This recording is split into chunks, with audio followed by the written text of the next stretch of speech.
Hello foodies, আমি মাহাদিয়াস kitchen থেকে বলছি। আজকে আপনাদের সাথে ভীষণ জনপ্রিয় একটি স্ন্যাক্সের রেসিপি শেয়ার করতে যাচ্ছি। আর আমি আজকে আপনাদেরকে তৈরি করে দেখাবো দোকানের মতো করে ডিম আলুর চপ। অনেক সময় দেখা যায় যে অনেকে ডিম চপ বানানোর ক্ষেত্রে তা ভেঙে যাওয়ার ভয় থাকে।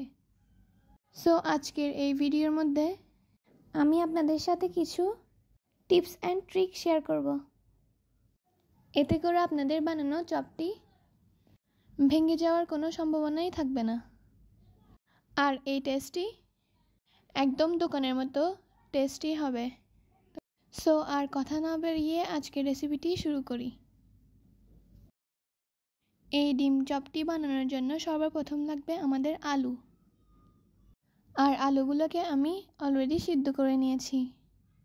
আর আমি এখানে 3টি ছোট বড় সাইজের আলু নিয়েছি। আর এর ওজন আনুমানিক 300 গ্রামের মতো হতে পারে। এরপর আমি এই আলুগুলোকে ছিলে নিব। এরপর এগুলোকে আমি ভর্তা করে নিব। অন্যদিকে আমি একটা চুলায় ফ্রাই প্যান বসিয়ে দিয়ে দিব 1 থেকে 2 টেবিল চামচ সরিষার তেল। এরপর অ্যাড করছি আদা রসুন বাটা। এর মধ্যে ছিল হাফ চা চামচ আদা এবং রসুন বাটা। এরপর এর মধ্যে অ্যাড করে দিচ্ছি পেঁয়াজ কুচি। এরপর আমি অ্যাড করে নিব মরিচ এবং ধনিয়া পাতা কুচি। এরপর এই উপকরণগুলোকে হালকা করে ভেজে নিচ্ছি। এরপর আমি দিয়ে দিচ্ছি 1 চা চামচ কালো জিরা। ধনিয়া গুঁড়া দিচ্ছি আধা চা চামচ। এই ডিম চপগুলো বানানোর জন্য গুরুত্বপূর্ণ টিপস হচ্ছে মশলাগুলোকে তেলের মধ্যে ভালোভাবে ভুনে নিয়ে অ্যাড করা। চিলি ফ্লেক্স দিয়ে দিচ্ছি 1 চা চামচ। এরপর দিয়ে দিব স্বাদ মতো লবণ। এগুলাকে ভালোভাবে ভুনে নিতে হবে, কারণ কাঁচা পেঁয়াজ মরিচ থাকলে বেশি দিন সংরক্ষণ করা যাবে না। এখন আগে থেকে ভর্তা করে রাখা আলুটাকে এর মধ্যে অ্যাড করে দিচ্ছি। এবার এই আলুটাকে আমি চুলার মিডিয়াম আঁচে 3 থেকে 4 মিনিটের মতো ভাজবো। ভাজার সময় খেয়াল রাখবেন যেন ভুনে রাখা মশলাটির সাথে আলুগুলো ভালোভাবে মিক্স হয়ে যায়। অনেক সময় দেখা যায় আলুর চপ ভাজার সময় ভেঙে যাওয়ার একটি সম্ভাবনা থাকে, আর এটি হয় আলুতে বেশি পানি থাকলে। এবার ডিম চপটিকে বানানোর পালা। চপের বাইরের কোটিংয়ের জন্য একটি ডিম ফাটিয়ে নিচ্ছি।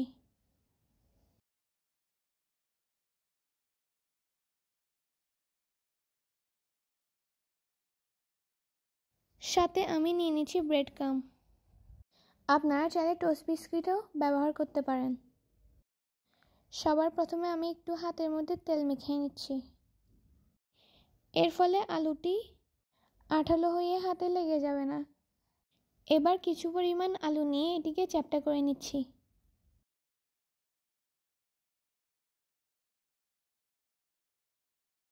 এরপর 1 টুকরা সিদ্ধ ডিম এর মধ্যে অ্যাড করে দিচ্ছি।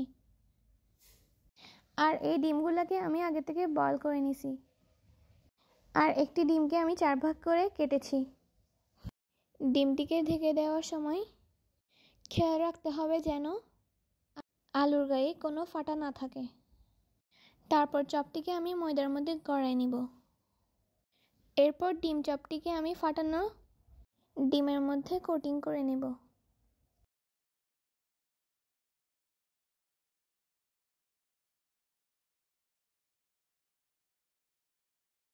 কোটিং করার পর আমি ডিম চপটিকে আমি ব্রেড ক্রাম্বের উপর গড়াই নিব।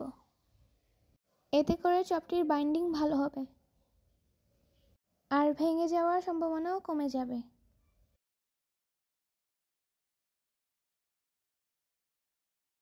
আগের মতো করে আমি ডিম চপকে সেম পদ্ধতিতে বানিয়ে নেব।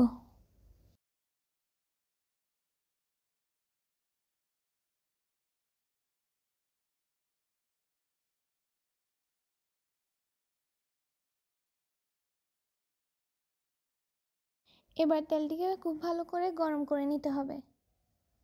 তেলটি যখন খুব ভালো করে গরম হবে, এর মধ্যে এক এক করে ডিম চপগুলো ছেড়ে দিব।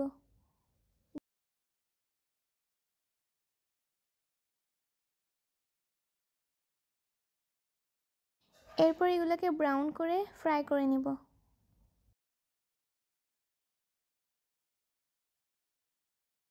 ভাজা শেষ হয়ে আসলে আমি একটি প্লেটের মধ্যে তুলে নিব। হয়ে গেল আমাদের মজাদার ডিম চপ রেসিপি। আশা করি সবাই এই রেসিপিটি ট্রাই করবেন। ধন্যবাদ। আসসালামু আলাইকুম।